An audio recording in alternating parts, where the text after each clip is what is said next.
Welcome, everybody.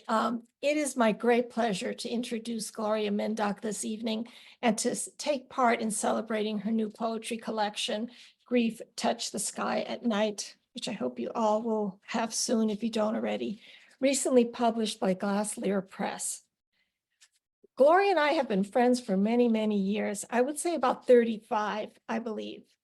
We were introduced by our mutual friend, the wonderful poet Catherine Sassanov, and together we shared early workshops where we first tested our young literary voices, cheered each other on in the excitement of first magazine and journal acceptances, commiserated over what felt like knife to the heart rejections, holding the light for one another in some dark cafe corner or bar in Harvard Square. Though first noted 35 years ago, that sense of giving, that holding of light and hope has continues to define the extraordinary woman, poet, editor, publisher, literary mentor, and friend to so many Gloria is today. Gloria Mindock is an award-winning author of 6 poetry collections and 3 chapbooks. She has been translated and published into 11 languages. Equally important is Gloria's work to bring Ukrainian voices through translation to a wider readership. And here I'm thinking of the publication, Two Colors of the Soul, the selected poetry of Dmytro Pavlychuk, published in Dzvinia Barva in 2012. So that was many years ago. And Pavlychko, for those who aren't familiar, was a poet and activist who was instrumental in the creation of an independent Ukraine. Gloria has served as the 2017-18 Somerville Poet Laureate, receiving Ibbetson's Lifetime Achievement Award and 3 citations for Dzvinia Barva Press as an editor and for community service from the Massachusetts House of Representatives.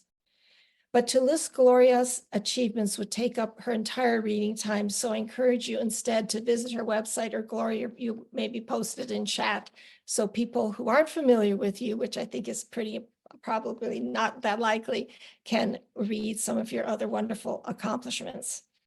Now, about the book Gloria will be reading this evening.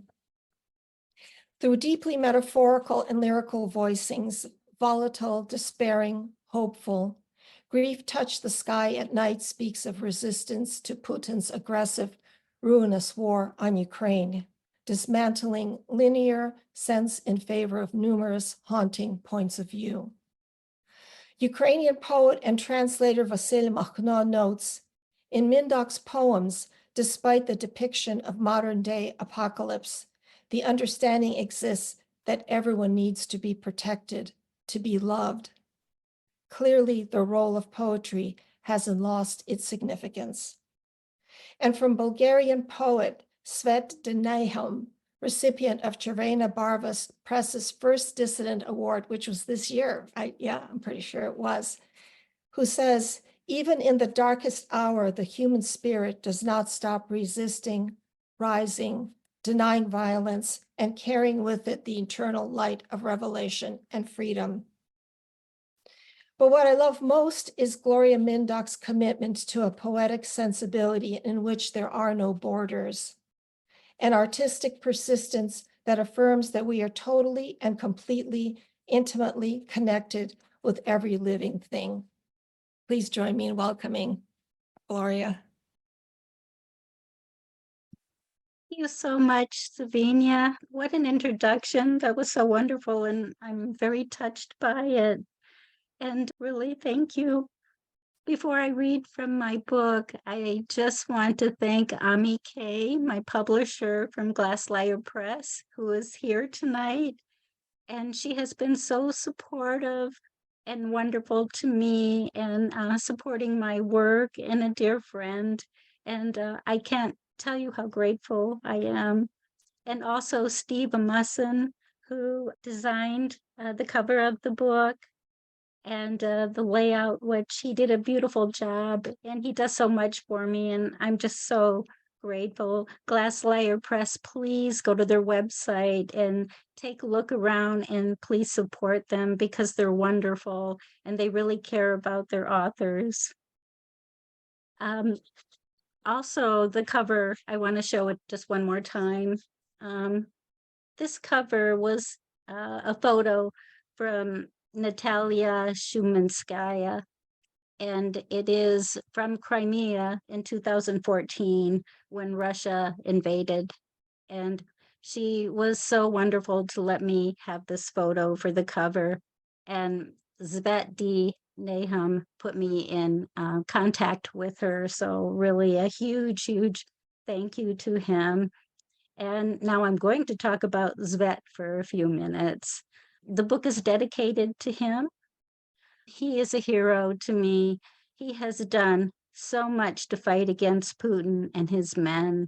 He was kicked out of the Bulgarian National Writers Union for his role in speaking up against Putin and his men. He does videos, TV shows, many of the things you can see on YouTube that he has done, both in Bulgarian and also in English. He was threatened his life with poison. So many things have happened to him, and he still fights on. He has interviewed some top-notch officials about the war in Ukraine, and he is such a hero to me, and I couldn't imagine writing this book without dedicating it to him. For tonight also, BG Thurston made these earrings for me. I don't know if you can see, and they have little sunflowers on them. So I had to wear those tonight. It was very precious and sweet of her to do. And also, I want to thank those that blurbed my book, and Kath, who's here tonight, and Karen, Renuka, and Joy for help with many of the poems. And so now I think I better shut up and start reading. So let me start out with a poem about Putin. I don't know about you, but Putin gives me the creeps. Even before the war started, there was just something about him. And so I wrote this poem. Putin. A golden room to sit in. What sort of others sit there? And chairs so soft they drown in the cushions, only their heads sticking out, a David Lynch image dissolving into the floor, melting words harsh and cold like the marble floor they land on. One man roamed the earth looking for worms. Putin ate them, so man could not find any. After years, man finally gave up, moved on looking for ants. There were so many. Man would collect and sneak them back into the offices of Putin to watch them all squirm. It was man's way of fighting back, quietly, yet disarming. The blindfold. Blindfold me so I don't see the damage, the dead bodies or blood on the ground. Wrap the blindfold tightly around my eyes so I don't see the Russian tanks. Puncture my ears so I don't hear the sirens that a missile is coming. Tie my hands together so I can't take a life. God would not want me to do this. Bind my legs so I won't run and flee for my home. Stop my heart from feeling loss, sadness, and grief before it overwhelms me. The soldiers are killing my family and friends, slitting their throats and burning them. I know this. Remove my blindfold, untie my hands, give me my hearing back, give me a weapon. This next poem was inspired by 60 Minutes, where two women were interviewed. They were prisoners of war. Bandages. In a Russian prison, she could hear the cries of Ukrainian men being raped. She was pregnant. Her husband did not know. All she wanted was her baby to be born in Ukraine. Speaking to her stomach, urging, "Wait, little one." In a prisoner exchange, her baby was born in Ukraine.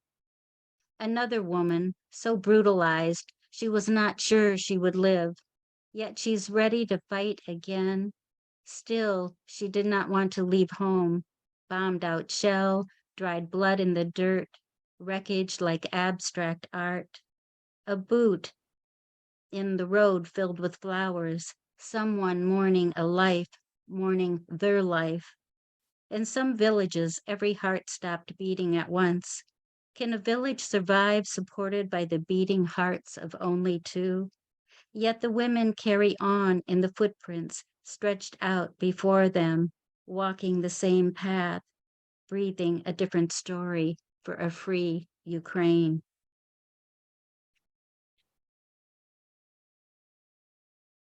My sister and I always wanted to make a trip to Kiev to hear the bells in some of the churches. They're just beautiful, and you can hear some of them on YouTube.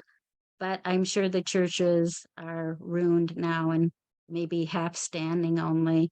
It is really sad, but please listen to the bells because they're beautiful. Bells of Kiev. The churches are empty, half standing, no bells to ring. In the wreckage lays a cross no one has touched. Jesus lays there, broken. Is there a meaning to this? Will he rise again in this country? Someone will pick him up, carry him in their arms, kiss the cross he is on. Everyone needs to be protected, to be loved. Someone else will find his hand. No nails binding the freedom we all need. Bruised. Body broken. What is to become of us in this sweeping wind? Can missiles be blown away, a storm that stops corpses? My newborn is dead, crouched in a basement, no pill to kill the pain for me. My family in makeshift graves. At midnight, I hear my baby crying, but she is gone to where there is no sin.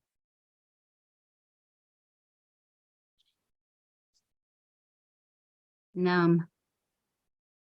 War is bursting. Fate is always death. Flames move from building to building, bodies scorched. The landscape is caught in the language of the enemy. Nothing seems real. A bewildered population picks up guns, praying for some magic to happen. Is this a dream? Pain numbed by gunfire, a crucifixion of bullets, a makeshift cemetery where the bodies fall. It is obvious this decomposing won't stop. Bandages won't help. The worm will find his way.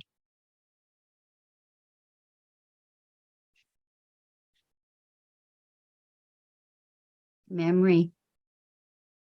I cannot open my mouth. It is taped shut. My hands tied behind my back, feet in chains, hurting my ankles, digging into skin, bone, cutting. The sky is red. The rivers are red.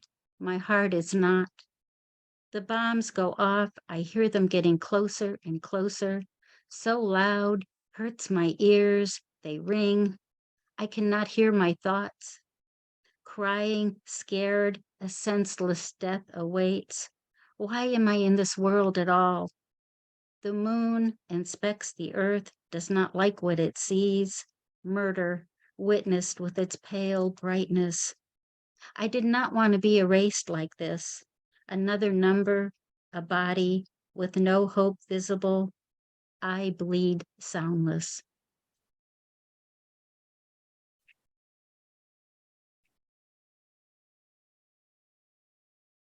This next poem was mentioned a lot in some reviews, and it's called Boots. My boots are dirty, but not from dirt. My boots are heavy, but not from weight. My boots are untied, but not from neglect.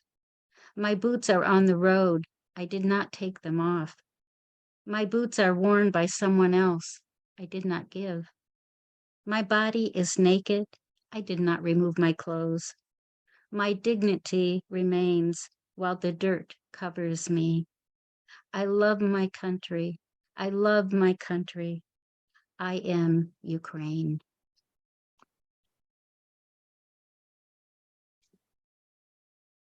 Blue skies and sunflowers. Watching a country crumble hurts. Eyes sad as people lay dead, all the sunflowers drenched in blood. Do the petals throb? It is said that plants talk to one another, what they must think. In one town, the crows fly down and kiss the bodies. Maybe I dreamt this. Is it wrong to wish him dead? Grief touches the black sky at night, the blue in daylight, the ground decayed with pieces of life, too much bombardment, too much hate. Ukraine fights for freedom, heroes up against a cruel dance, bombed buildings, hospitals, roads in existence laying on the ground, uncertain if they have much longer. Weep in unison, dear people. We are weeping with you.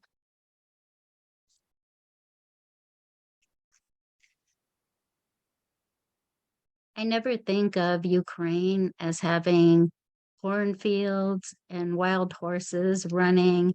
I come from the Midwest, so cornfields mean a lot to me. I love the flat land where you can see for miles and miles. And so I wrote this thinking about Ukraine. Goodbye. I always liked getting lost in cornfields. You could never find me. The stalks bothered my skin, so stayed hidden only for a little while. Miles and miles of corn sticking up from flatness, reaching for the sky. You could never understand my love for this. So many bad storms, lightning scaring the horses. They break loose and run in the field, appreciating freedom like me as we swallow the sky.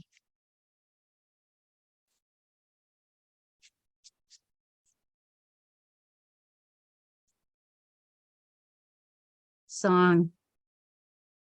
There is a sadness in the air, heaviness pressing down on bones, cracking them, a mourning over the world. We know what it means saying goodbye to the ground where we think you are. Wounded, we weep silently, hearing machine guns in the distance, a horizon of blood. Being one with the earth when it is our time to be buried. Who will follow when war breaks out? A never-ending orchard of flowers.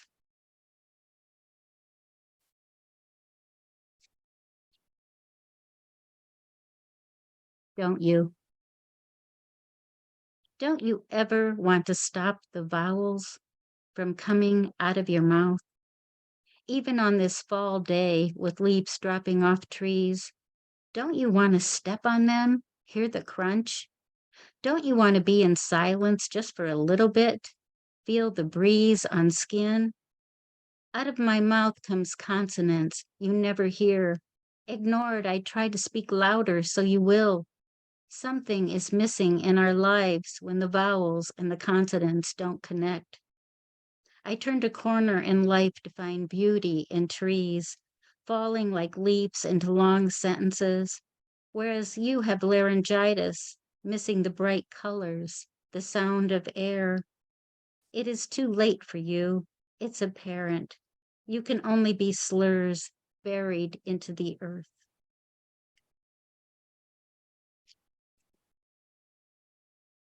The faucet. The faucet is dripping. I cup my hand to drink a few drops. It is not enough. My throat is dry, and the distance between dry and wet is enormous. How many times I have taken advantage of thinking things will always be okay. In the next room, a family hides like me. When are we ever safe? My mouth is stuffed with death, waiting for the blast. With regret, I open the window for air, but only smoke seeps in. I can't breathe. This is my final thought until tomorrow. I will try again to drink from the few things life still offers.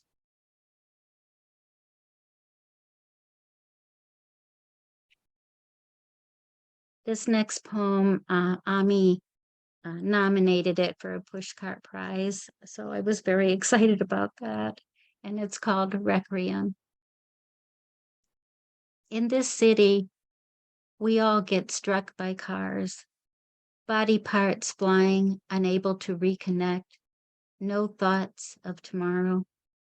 Pardon this amen. Each time you see me, the color I wear is black, consequences of embracing life. My descent into the unknown is a daily event. Death confronts me at every turn. Ignoring it is what I do. I try to be normal, but spend my life hiding in everyone's breath.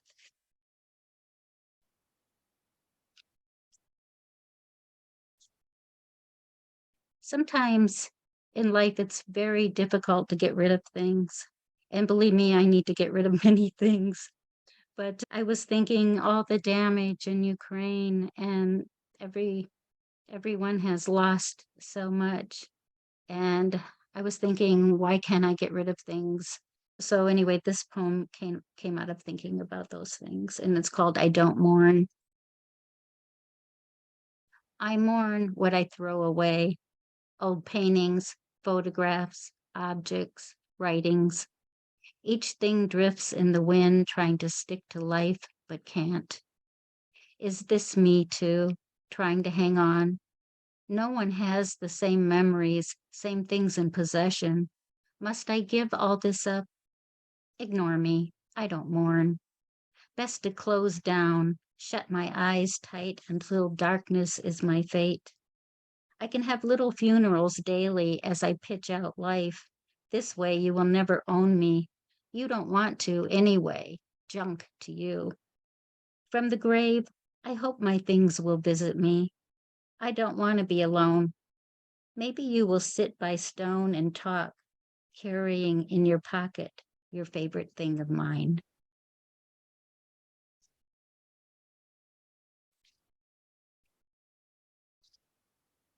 Crows.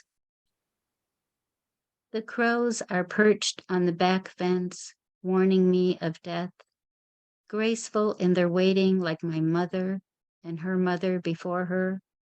After death, the birds bring gifts to help with mourning when life is gone. The crows know that everything ends up in the abyss, guarding the transition, the abandoning of earth. Through all the grief, memories scatter in the grass as I walk and they chatter. Give me my brothers back, my mom, to live an infinite life among us. Images returning before they disappear once more. A crossroad where we all connect, feeling the same air.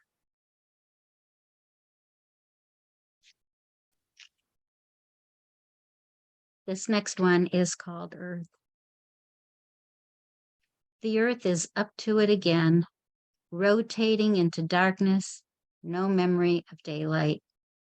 The sea opens its mouth, waves crash on the shore. Darkness climbs into the water. It is always slippery. The heart knows the boundaries of both.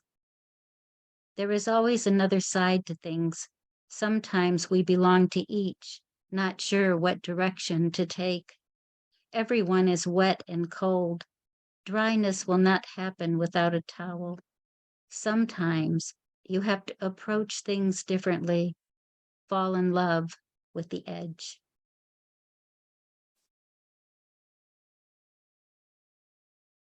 Sometimes even the wind gets tired. Maybe today it doesn't want to blow. Maybe today the earth would like to stop spinning. Gravity would like to let go.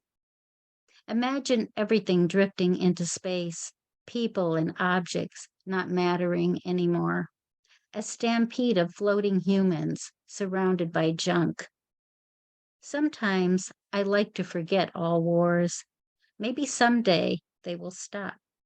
There will be no buttons to push, no nuclear missiles to end the earth. Maybe someday I will smile again and the warm air will be just warm, no fire to burn us to ash. Maybe someday I will see you again, standing in your kitchen with a drink, not minding the darkness around us. The dark, a dream that awakened us. Reality is something we don't want, no light calling on our heart to fix things. Maybe sometimes it feels good to forget. And I'm going to close with this next poem that kind of sums everything up, and it's called My Last Moments. In hiding, blending in with the walls, complete darkness, no panic, night explosions ruin my solitude. One blast after another, the doves are in the trash. I wanted a life but have none, no shoes or a place to go. I sit and entertain myself, sneaking a peek out the window. I dream of a beautiful breeze touching my face. The moon gives me comfort. All I hear is heavy boots coming for me. When I was a little girl, I thought the world was a beautiful place. I was wrong. I can smell the stench of dead bodies. Soon I will be among them. Aren't we all waiting for the slaughter? We are animals, sharp teeth bearing. There is no Eden, only this God-forsaken place. Lives destroyed, mind destroyed, thrown away. We are all thrown away, bodies with hearts cut out by the enemy, rotting in a pile, mangled. Thank you so much. Thank you. If anyone has any questions or comments, this is very informal. Just speak out if you want to. That was fabulous, Gloria. Thank you so much. Thank you. Yes, thank you, Gloria, for giving voice to the profound sense you have of grief and loss here. It's so beautiful to hear it and painful at the same time. So thank you for being courageous in the way that you are in writing these poems. Thank you so much. Gloria, what I said was they're really they cut into the heart, and there's such sadness and perceptions of tragedy that you have put together in one volume. It's just unbelievable. It's just wonderful. Thank you for writing it. Thank you so much, Sri. Also, I wanted to mention that you have that line, sometimes it's good to forget, or we all have moments where we're so saturated with the news and one tragedy follows the other. And it seems like the media has the control to turn the volume up or turn it up or down. And it seems like the coverage of the war has been turned down. And it's so important to keep that in the forefront, not to exhaust people, but just to keep reminding people and not say, okay, that was then, now we're focused on this. We have so many things to focus on. But I feel really the timing is so important to say, yes, this is still happening and our hearts are broken and continue to break. And the other thing that I wanted to mention, I want to applaud you in translation work, because those voices need to be heard as well, coming from them. And there can't be enough people supporting. And, I mentioned Pavlichko's book because that was almost a decade ago, wasn't it? That you published, translated by Michael Nadan and a number of wonderful translators. And it was so important to get that out then. So beautiful reading, Gloria, and thank you. Gloria, thank you so much. I remember the first time I read this manuscript and how shaken I was. And it is such a privilege to be able to bring this to print with you. And I agree with all the wonderful comments from my fellow attendees. Thank you so much. It's really an honor to be here. Oh, thank you so much, Ami. And the honor is mine to have you here. You support so many wonderful writers. Your press is amazing in the work you do. And it's an honor for me to be published by you. I can't say that enough. And you are so supportive and wonderful. I just can't say enough. And so really, thank you. It's very Gloria- much our pleasure. Gloria, your poems, you wrote so beautifully about such a heartbreaking, sad, poignant reality. And, you know, your poetic voice in expressing is just so moving and drew me in. And I felt like you were there, sharing your personal experience of being there. It was just so beautifully written and powerful and moving and sad. And so thank you. Thank you. Gloria, I just wanted to second what Dzvinia just said about, you know, forgetting, because I mean, just watching the news cycle right now and the way Ukraine's just been put on the back burner, you know, and the way that you're looking at it from someone in the United States and how you're distilling things down, and that thought, just to keep that in readers' heads, those who love poetry. Yeah, Gloria, it's Karen. I wrote to you about getting another copy of the book because today I was in a group with a person, several women, and one of them said how upset she was by all the protests that are riling the campuses, but nobody is protesting about Russia and Ukraine. What has happened to that, she said. So I wanted her to hear your voice, that someone is speaking about Ukraine, and maybe she can circulate the book among some of the younger people she knows and get people to know that someone has not forgotten. That would be wonderful, because we mustn't forget. I mean, there's just war after war after war, Yeah. it seems like, and we need to speak out. And what's happening in Ukraine, it has to stop. I can't say enough about it. You know, it's really, really horrible. And for me, I have to be a voice, you know, and continue to do so. So I hope that you will join me and speak out about it. And please check out Dzvinia's YouTube site.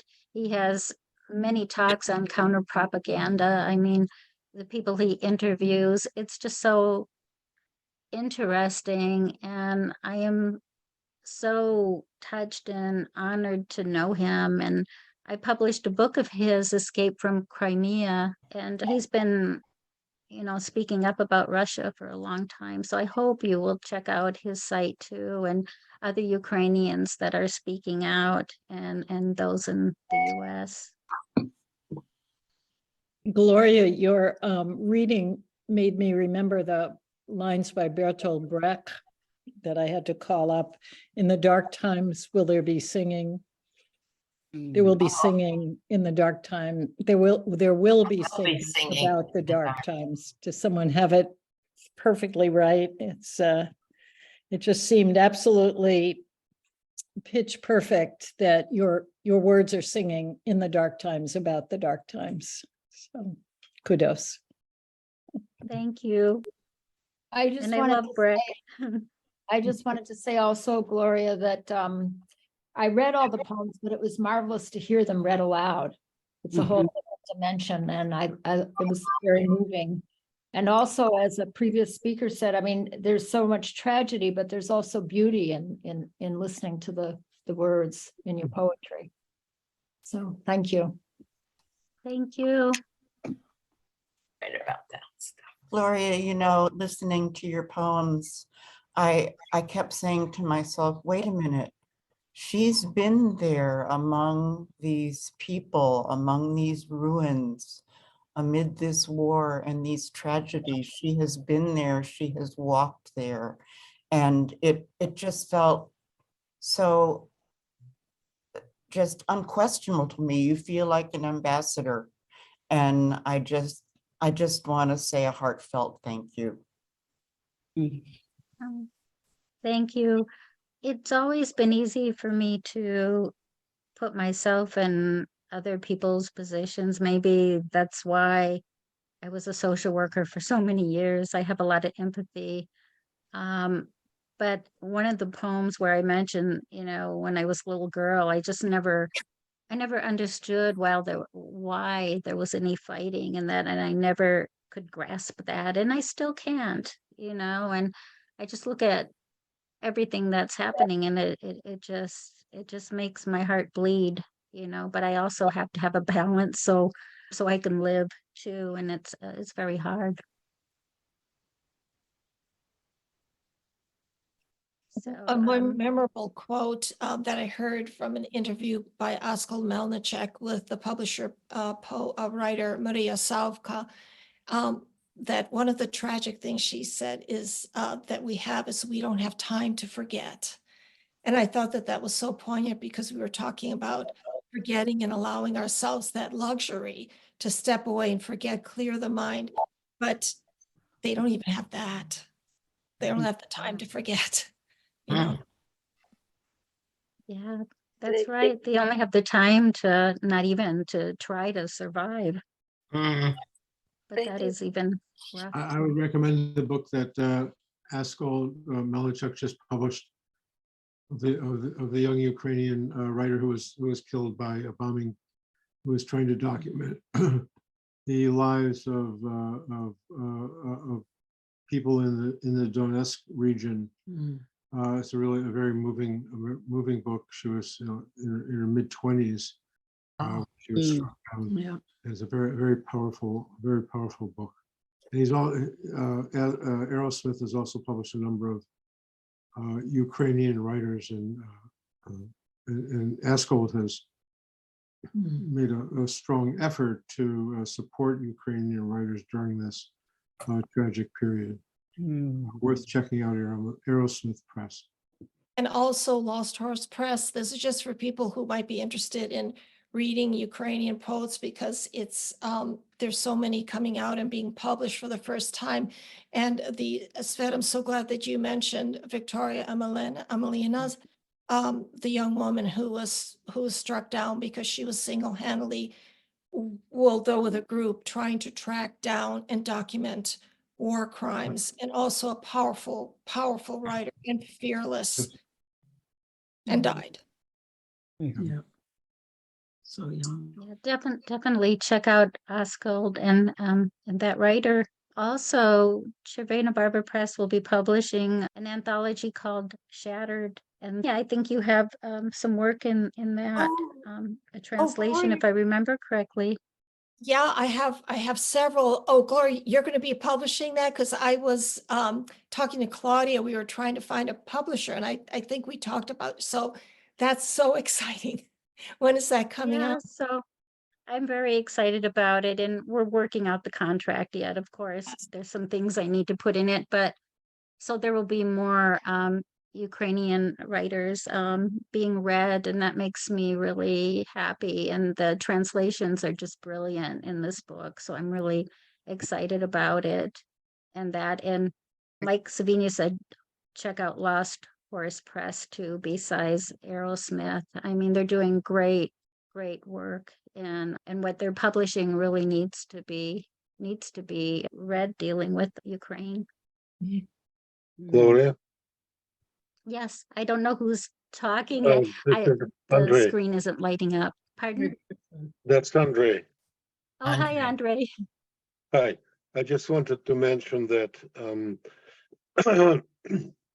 very shortly, the book in English translations is coming out of one of the major Russian language Ukrainian poets, Alexander Kabanov, who lives in Kiev. It includes also my translations. He is one of the foremost Russian poets right now, living poets. He lives in Ukraine and suffers from all that. And his family was just transferred from Kherson, which is bombed by Russian army. Well, anyway, it's a pretty significant collection of his. There is a group of translators. Alexander Kabanov, I highly recommend, because he's one of the foremost poets right now. Who's publishing it? What's the publisher? I forget. I can. My translations are there, but I forget. I can send it to you if you drop me on Facebook. Drop me a line, and I'll send you information. Thank you. But it's going to be easy to find. Alexander Kabanov. Thank you, Andre, and I will share that to the publisher. Yeah, also. I'll send Gloria. I'll send it to you. Okay, all right, that would be great, and I will share it definitely. Gloria, did it come up? Well, I raced to the other end of the house to the bookcase because I couldn't remember Dzvinia's book of translations, but was it brought up, Eccentric Days of Hope and Sorrow? Because that was one that she co-translated, and it was a finalist for the Griffin Award. And that's a huge deal. So it's a really important book, really beautiful book. Oh, Catherine, thank you. Thank you. Yes, I'm glad you mentioned that book. It is just absolutely stunning, a stunning book. Yeah. So please check that out too. And I know it's your night, but I just want to say Dzvinia comes as a Ukrainian American poet, and so her work is also just such an interesting take, from both that side of it, as well as, now doing this work, remembering the work of other poets. Thank you, Catherine. Thank you.